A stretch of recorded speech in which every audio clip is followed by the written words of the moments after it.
Então, eu queria agradecer a oportunidade. Eu estava hoje lembrando assim, vi de Porto Alegre aqui rapidamente e retornar, né? Mas, essencialmente para dar um abraço em vocês, né? Para a gente se rever, assim, para poder se reencontrar. Naturalmente, o que eu vou falar aqui, vocês já ouviram um número grande de vezes, né? E é como para reafirmar os nossos compromissos naquilo que nos mantém unidos e que eu venho aqui falar brevemente. Alguém vai cuidar o tempo? Ah, tá bem. Tá. Acho que eu tenho 20 minutos, 15 minutos? 30? Tá bem. Então, eu fiz umas anotações assim, né, utilizando o título do próprio encontro nosso, Educação do Futuro, né, mas essencialmente isso vai cobrir também o título da palestra. Né. Então, eu comecei a brincar com esse tema de futuro, né, comecei refletindo sobre isso. Então, eu acho super importante. Vocês estão ouvindo? Tá bem, né?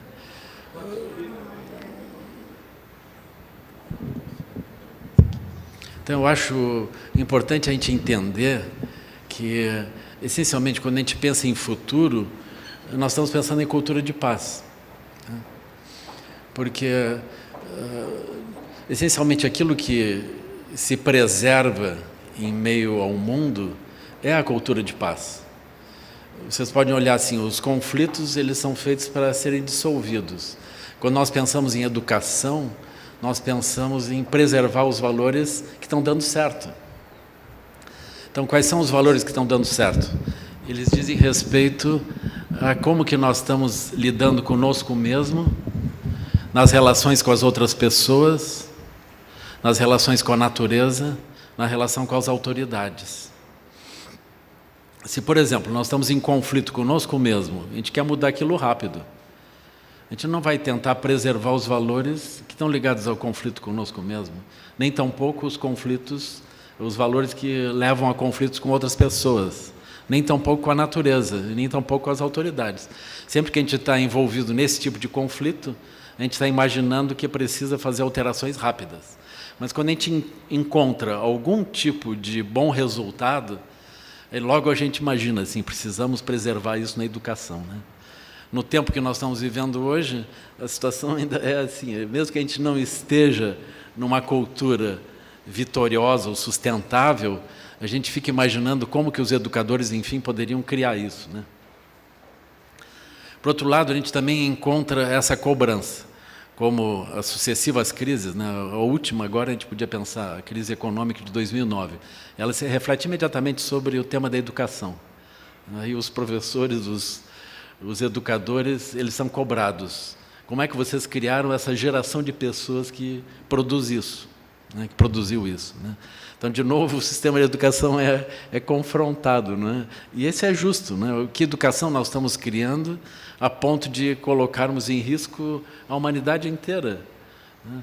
A ponto de, mesmo na ausência de uma guerra, nós temos um grande problema econômico, que a gente não consegue apontar um inimigo, a não ser nós mesmos. Então, nós vamos perceber que a própria estrutura da sociedade que tenta se preservar através de um processo de educação, ela não é propriamente uma cultura de paz, ela está baseada em várias dificuldades, assim. Eu fico procurando também indicadores disso, né? Por que um conjunto de pessoas não constitui uma comunidade de paz? Quais são os sintomas disso? Um dos sintomas que eu encontrei é assim, quando nós estamos rodeados de pessoas e elas não importam para a nossa vida, nós não estamos numa comunidade, isso não é uma cultura de paz. Quando nós estamos num lugar onde as pessoas importam para nós, para a nossa própria vida, a natureza importa para nós, as autoridades importam para nós, pode ser que a gente esteja estabelecendo uma cultura de paz. Então, se a gente olhar com esse olhar a situação que nós estamos vivendo hoje em São Paulo, nas periferias urbanas ou nas grandes cidades, em qualquer lugar, mesmo na produção agrícola no campo, vocês vejam, as pessoas elas não estão precisando mais de montanhas, de rios, elas querem controlar as coisas todas. Elas não usam mais um processo associativo. em periferia urbana, as pessoas, os vizinhos, eles não são mais a solução uns para os outros. A solução está no centro da cidade onde a pessoa trabalha, está no salário dela. Ela mal encontra os filhos, ela sai muito cedo e volta muito tarde todo dia. Então, os vínculos sociais eles vão se rompendo. Então, aquele sentido das aldeias, que o Gandhi também lembrou e promoveu essa sensação de que nós precisamos revitalizar os grupos humanos e essas parcerias entre os seres humanos e a natureza, esses fatores eles estão desaparecendo. Eu vejo isso como a base dos problemas como nós estamos vivendo e também o ponto que a gente deveria tomar para enfatizar a saída desse tipo de situação que nós estamos vivendo. Quando nós falamos de educação, o primeiro ponto é futuro, mas não faz sentido nós imaginarmos um futuro associado à educação se nós não estamos pensando na própria sustentabilidade. Se nós não temos uma cultura de paz, essa cultura não merece ser sustentada pelo processo de educação. Então, atualmente, nós temos uma cultura que não merece ser sustentada pelo processo de educação. Eu não vou aqui agora me alongar no processo crítico, a própria educação e a própria sociedade, porque esse não é o ponto principal. A gente precisaria ver como produzir outras relações e outros processos, né? Então, um dos processos importantes é justamente a cultura de paz. A gente teria que olhar a educação sempre ligada à questão da cultura da paz. Por quê? Porque a cultura de paz, enfim, é alguma coisa mais sustentável. E todos nós buscamos isso. Eu lembro, Sua Santidade o Dalai Lama, quando ele vai falar da compaixão, ele dizendo, por exemplo, que quando surgem os problemas, ou mesmo no cotidiano, a compaixão é que vai nos ajudar. Então, cada um de nós foi sustentado pela compaixão desde sempre. Numa linguagem econômica, a fundo perdido. Então, nós tivemos o apoio dos nossos pais, das nossas mães, ou de alguém que fez isso, a fundo perdido, ou seja, a pessoa não contabilizou para cobrar depois.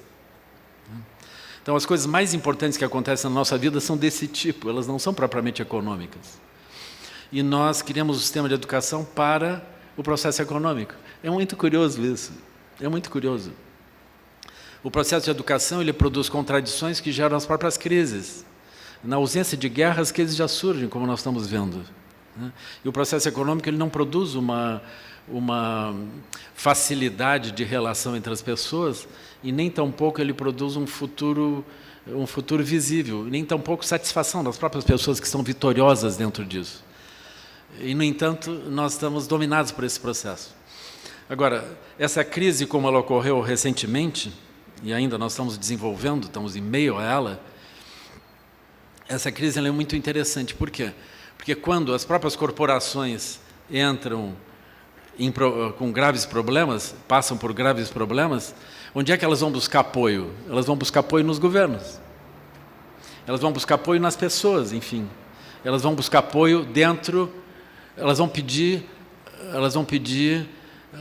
ajuda a fundo perdido, essencialmente isso. Então, elas vão pedir compaixão, elas vão pedir que alguém olhe fora das próprias estruturas econômicas e apoie fora do bom senso econômico.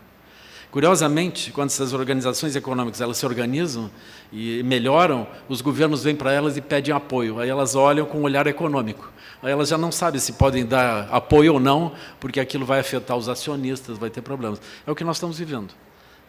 Na visão dos ecologistas que estudam a parte econômica também, nós estamos vivendo uma crise malthusiana, num certo sentido. Por quê? Porque as reservas de minerais mais fáceis, de energia mais fácil, as reservas mais fáceis, nós já dilapidamos, nós já acessamos. Então, agora, tudo que a gente vai buscar é muito mais difícil, portanto, precisa muito mais investimento e muito mais custo de produção. Logo, a expansão econômica provavelmente não vai seguir na forma como nós estamos vivendo. É provável que a gente esteja vivendo aquilo que foi estudado nos anos 60, no início dos anos 70, como os limites naturais à expansão do processo econômico. Então, essa noção de que nós estamos vivendo uma crise talvez não seja uma boa ideia. Nós estamos vivendo o processo natural de ajuste de uma economia que dilapida tudo e que produz infelicidade, enfim, insatisfatoriedade no seu próprio resultado. Então nós estamos vivendo isso, nós estamos nos aproximando da necessidade de entender que há um número expressivo de pessoas que não vão participar do processo econômico, e são jovens, e eles vão ter que encontrar soluções fora do horizonte usual, o que pode ser uma boa coisa. Enfim, essas pessoas não vão precisar vender a sua vida, não vão ter como vender as suas próprias vidas. Esse conceito de perder a vida ou vender a vida dentro do processo econômico, eu acho ele muito interessante. Eu, às vezes, desafio as pessoas dizendo assim, se você é rico, se você se sente realmente que tem recursos, você compre sua vida de volta. Você não precisa vender o resto da sua vida, você compre a sua vida para usar. Por quê? Porque quando você está dentro de um emprego, você perdeu sua vida. Você fica sonhando com a aposentadoria, e quando você está aposentado, você está desabilitado, você não sabe como andar no mundo. Então, nós precisamos de uma cultura de paz, algo que a gente possa imaginar que mereça ser transmitido para as gerações seguintes e que possa trazer brilho para o olhar das crianças, dos jovens. Então, a cultura de paz é o ponto central disso. Também não faz sentido nenhum nós pensarmos em educação sem pensarmos numa sociedade. Isso seria o contrário, nós não temos uma sociedade, uma cultura de paz, mas pensamos em educação. Isso é incompatível. Toda a educação se dá dentro de um horizonte social. Então, nós precisamos analisar criticamente e desenvolver horizontes sociais vitoriosos. Aí eu volto para esse ponto das aldeias. As aldeias elas não necessitam ser locais físicos, mas elas são uma forma pela qual as pessoas se juntam e se ajudam. E há muitos exemplos no planeta inteiro ligados a isso. Eu gosto também dessa perspectiva das comunidades, especificamente, dos grupos humanos se estabelecendo com novas tecnologias, nova forma de lidar com a alimentação, com a saúde, novas formas econômicas de relação e nova arquitetura. E, naturalmente, isso ligado a um mistério, que seria a espiritualidade. Eu não vejo uma alternativa para isso. Não acho, por exemplo, que o estabelecimento dos grupos humanos ele possa se dar sem uma visão espiritual. A cultura de paz sem a espiritualidade ela fica muito estranha. Por quê? Porque se nós quisermos olhar de uma forma simplificada, que seja a questão espiritual, a gente precisa entender que a espiritualidade rege um mundo sutil, um espaço interno nosso, que para a maior parte das pessoas é um espaço que a pessoa não tem um acesso muito claro, mas é um espaço que vai determinar o brilho dos olhos associado às diferentes coisas do mundo. Então, por exemplo, quando nós pensamos em valores elevados e o brilho dos olhos nos acompanham, isso significa que nós temos um nível de realização espiritual. Para outras pessoas, quando os valores elevados surgem, a pessoa ouve aquilo, pode não surgir o brilho nos olhos. Pode surgir a sensação de que a pessoa ficaria aprisionada, ela precisa de um conjunto de regras, senão ela não segue aquilo. Então a espiritualidade ela vai trabalhar esse elemento, ela vai trazer a naturalidade das ações positivas, ela vai trazer isso. Então nós precisamos encontrar isso. A espiritualidade dentro de um processo restritivo, dentro de um processo baseado nas regras, ela foi tentada muitas vezes e ela gerou dificuldades ao longo do tempo. Eu considero assim que muitos psicólogos trabalharam bem essa questão, filósofos trabalharam bem essa questão, e nós vamos construindo o anjo dentro de nós, e o monstro dentro de nós vai ficando oculto em algum lugar, ele aflora. Isso por quê? Porque nós tentamos trabalhar a espiritualidade dentro de um processo delimitado por regras. Nós precisamos desenvolver um autoconhecimento, nós precisamos compreender internamente, atingir essas transformações de uma forma natural. Então, na medida em que diferentes tradições espirituais elas desenvolvem isso, elas vão produzindo dentro da própria pessoa referenciais que não são nem referenciais lógicos, mas são referenciais emocionais, são referenciais éticos também, que permitem que a pessoa, ao olhar os outros, ela efetivamente se interesse pelos outros, se interesse pela natureza, que ela se interesse por si mesma, né? Então surge, a partir de um processo de realização interna, surge uma naturalidade onde a pessoa pode dizer: eu aspiro melhorar a relação comigo mesmo, eu aspiro melhorar a relação com as outras pessoas, as relações com as outras pessoas, eu aspiro melhorar a relação com a própria natureza, e eu aspiro melhorar a relação com as autoridades. Então, quando nós olhamos desse modo, nós estamos criando esse tecido social, esse tecido humano, esse tecido planetário da relação com os outros seres. No início dos anos 70 foi publicado um texto que chamava Limites do Crescimento. Foi um texto muito importante, assim, para mim também pessoalmente. Eu lembro quando eu estudei isso, eu pensei, eu acho que eu não vou mais sorrir, nunca mais. Por quê? Porque depois eu mudei de ideia, assim, eu, enfim, continuei sorrindo, né? Mas essencialmente era uma antecipação do que nós estamos vivendo hoje, né? Ou seja, a impossibilidade de um tipo de sociedade estruturada com os valores e com as formas como nós estávamos nos estruturando naquele tempo, chegar a alguma coisa positiva. Então, olhando aquilo, a gente podia antever muitos problemas. E eu lembro que, nesse estudo, havia como que uma análise estatística da visão das pessoas. Eles começaram dizendo assim: muito poucas pessoas olham as suas ações no tempo, para frente ou para trás. Muito poucas pessoas olham suas ações no espaço, para frente e para trás. Muito poucas pessoas. Assim, nós precisamos efetivamente disso. Nós precisamos dessas pessoas que consigam planejar, ver as suas vidas a partir das suas ações hoje, numa perspectiva de tempo, numa perspectiva de espaço. A maior parte de nós está ocupado com aquilo que ocorre dimensionalmente de modo muito estreito ao nosso redor e no nosso tempo. E, então eu vi assim, a dificuldade de fazer essa transformação interna, de produzir essas mudanças. Então, dentro disso, nós vamos conceitualizando a cultura de paz. Vamos conceitualizando também a noção da educação. Então, quando nós olhamos a importância de melhorar as relações conosco mesmo, com as outras pessoas, com as autoridades e com a biosfera, nós estamos ampliando essa visão. Eu acho que cada um de vocês conhece pelo menos uma pessoa, ou talvez tenha essa visão, de alguém que plantou alguma coisa, imagina que não verá os frutos, mas sabe que alguém verá esses frutos, né?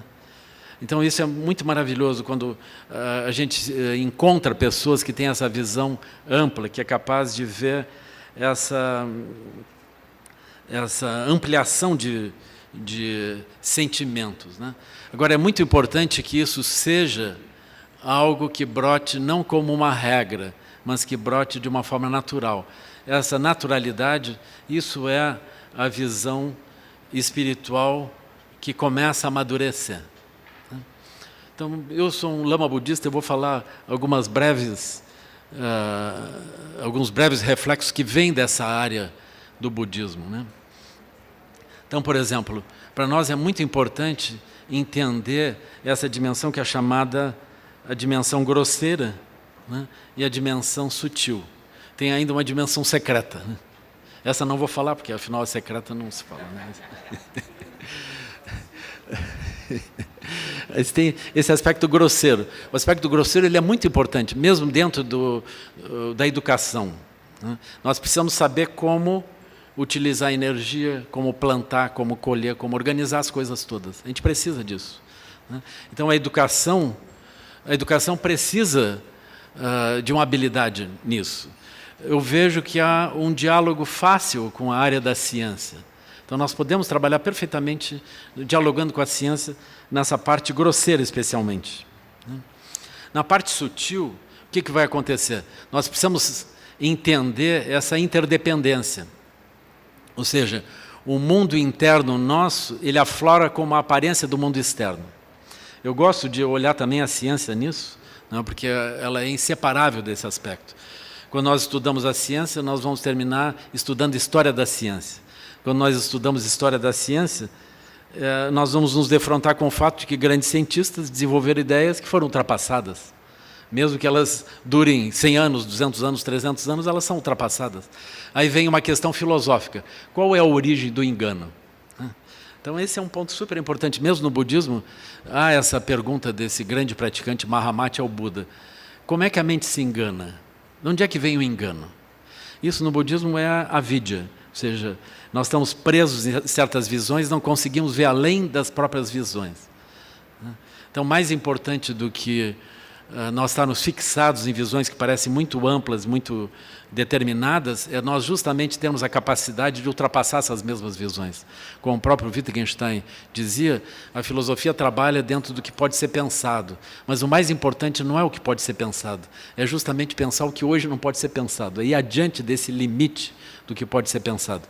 É uma definição acabada, perfeita da noção de avidya. Todos nós estamos presos a conceitos. Então é muito importante a gente entender que a prisão ela é interna. Ou seja, o que eu porto internamente, nem sei que eu porto, limita a minha visão e as minhas possibilidades. Então eu tenho um mundo da noosfera e um mundo das coisas como elas são. E eu tenho uma contradição entre esses mundos, eu não consigo dialogar direito. Mas é importante entender que essa contradição ela segue. Então, quando nós estamos trabalhando no mundo interno, nós estamos descobrindo de onde vem a nossa sensação de solidez do que nós vemos e como que aquilo pode nos enganar. Eu acredito que o processo de educação que não introduz essa crítica, nem tampouco a experiência de como que nós nos enganamos, ele é um processo de treinamento de pessoas para coisas automatizadas. Essencialmente isso. Se nós não introduzirmos o processo crítico a esse ponto, nós estamos perdendo as gerações. É um engano, realmente. Nós vamos gerar economistas que pensam que está tudo muito bem e 2 meses depois o mundo está explodindo. E eles não viram. Eu vi uma análise recente na Isto É, de uma pensadora na área de economia, ela dizendo que se a gente olhar estatisticamente essas pessoas que ficam, os analistas que ficam prevendo as coisas, eles acertam tanto quanto macacos que apertam botões aleatoriamente. Essencialmente isso. Eu acho super bonito, né? Eu não vou trabalhar nessa área, mas eu acho muito interessante a gente procurar os analistas e olhar o que eles diziam nos jornais, nas revistas, antes de acontecer a crise. É super importante isso, porque isso é o mapa de avidya, da ignorância. Como é que a gente pode ver coisas que não são a própria realidade e como que a pessoa pode ser sustentada por opiniões que são furadas. Isso é um processo econômico que parece sério, né? Paga as pessoas para isso. Né? Todas elas são doutorados e pós-doutorados. Então a gente podia botar um chapéu de burro nos professores todos que ensinaram essas pessoas. Né? É assim. Mas a questão de avidya é algo que toca a todos nós. Né? A gente precisaria entender isso, não alguma coisa culpável, mas entender que todos nós estamos contaminados por essa limitação da visão. Né? Logo, nós precisamos introduzir dentro do programa de ensino, em qualquer lugar, dentro das escolas, dos programas de educação, a gente precisa introduzir a crítica ao próprio conhecimento. Né? Nós precisamos desenvolver essa habilidade. Um processo muito importante dentro das escolas, naturalmente, então, é a comunidade, a cultura de paz que essa comunidade representa e o testemunho dos professores. Os professores eles não deveriam ser professores simplesmente. Eles deveriam ser pessoas que vivem integradas dentro de um processo, de uma cultura de paz, de uma cultura elevada. Senão eles vão ensinar o quê? Eles vão ensinar com o próprio exemplo. Então qual é o exemplo deles? Eles estão inseridos dentro daquilo ou eles estão pegando algum conhecimento e falando sobre aquilo de uma forma não conectada? Então nós precisamos do quê? Nós precisamos da aldeia e dos professores ali. Só que os professores eles não são professores, eles são alunos, eles também estão aprendendo isso. Então nós precisamos entender que as escolas são para professores, para pais, para as crianças, para a própria comunidade, todos envolvidos dentro desse processo. A gente precisa entender que a escola é a própria vida girando.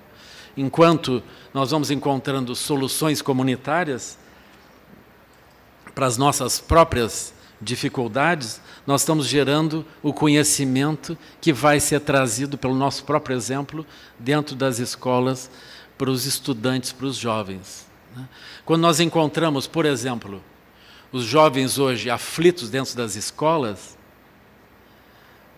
é perfeitamente razoável isso.